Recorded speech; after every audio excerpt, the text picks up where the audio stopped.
जीवनाचे परिवर्तन आणि अध्यात्माची पहाट फुलवणारे आपल्या हक्काचे यशवंत प्रसाद न्यूज.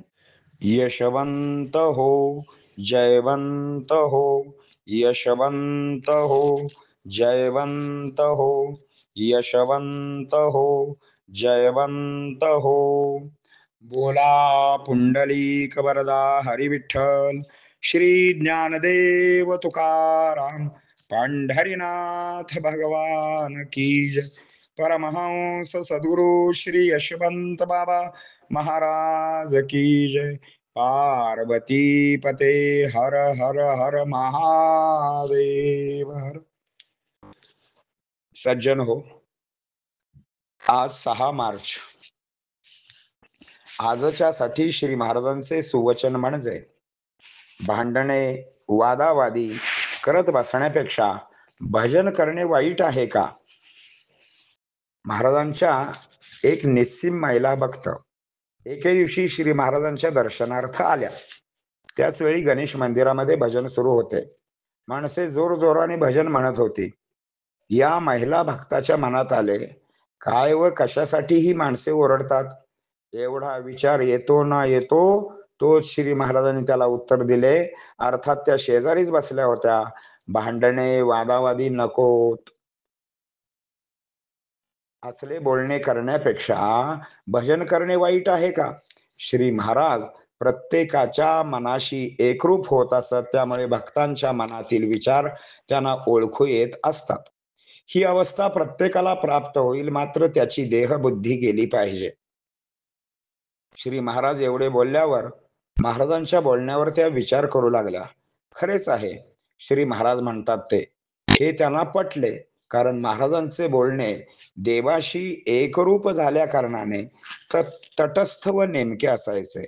परिणामी त्यात सांसारिक माणसाला व येणाऱ्या भक्ताला बरोबर ज्ञान प्राप्त व्हायचे. हेतू हाच असतो, भगवत प्रेम वाढावे, त्याची करुणा भागता यावी, आपला भक्तिभाव वाढावा, भजनाला संगीताच्या मैफलीचे स्वरूप येऊ देऊ नये. त्यामुळे मी श्रेष्ठ की तू श्रेष्ठ हा प्रश्न चर्चेला जातो. म्हणून प्रसंगी भजन नाचून करावे, फेर धरून करावे. एकूण काय, मनाला जेवढा आनंद प्राप्त करून घेता येईल तेवढा घ्यावा. भगवंताची नाळ लागली की भगवंताचे प्रेम आपोआप वाढते. स्थिती कशीही असली तरी मला भगवंतच हवा आहे, हे ज्या वेळेला तळमळीने वाटेल तेव्हा मग लोक भजन आणि नामस्मरण एकाग्रतेने व प्रेमाने करतील. करायचे म्हणून करू नये किंवा प्रथा म्हणून पार पाडू नये. सर्वात महत्वाचे आपली वृत्ती पालटावी, यासाठी भजन कीर्तन नामस्मरण ग्रंथ वाचन हे पर्याय आहेत.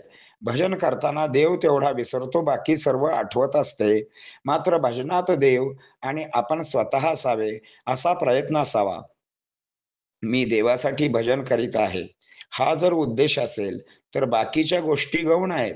माझा ताल चुकला, माझा अपमान झाला, माझा आवाज नीट लागला नाही, मला रागात गाता येत नाही, बाकीचे चांगले म्हणतात मला तसे काय येत नाही, असे नको ते प्रश्न मनात आणू नयेत. तर मी देवासाठी भजन करत आहे, त्यातून माझा उद्धार होणार आहे हा विचार भजनात असावा. देवाला माझे भजन आवडते ही ज्या वेळेला आपल्या मनाची धारणा होईल त्यावेळी माझे भजन चांगले आहे हे आपल्यालाच वाटेल. कीर्तन किंवा भजन देवासाठी असावे, लोकरंजनासाठी नसावे. बाबांचे भजन करताना हे भजन शिकवण्यासाठी थोडासा सराव करावा. आपल्याला जे अभंग आवडतील ते निवडावेत किंवा जे म्हणण्यात आहेत त्यातील आपल्याला म्हणता येणारे, आपल्याला आवडणारे अभंग निवडावेत. त्यातील शब्द अक्षरे अर्थ नीट समजून घ्यावा, म्हणजे तो भाव भजनाच्या वेळेस आपोआप निर्माण होईल. भजनाला जायचे म्हणून जाऊ नये, सर्वांच्या बरोबर म्हणावे, चुकारपणा करू नये, टाळ तबला पेटी असलेच पाहिजे असे नाही.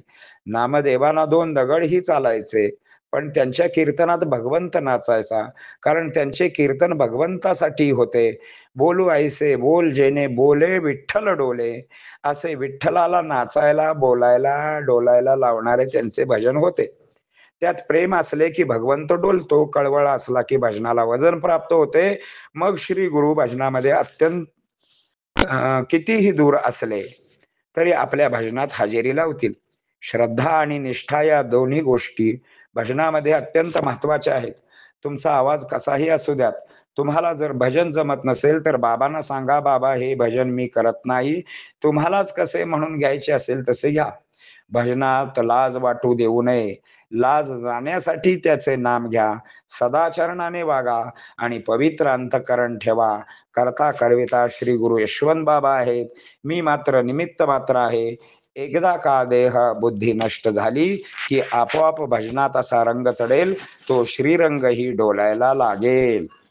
सद्गुरु यशवंत बाबा महाराज की जय.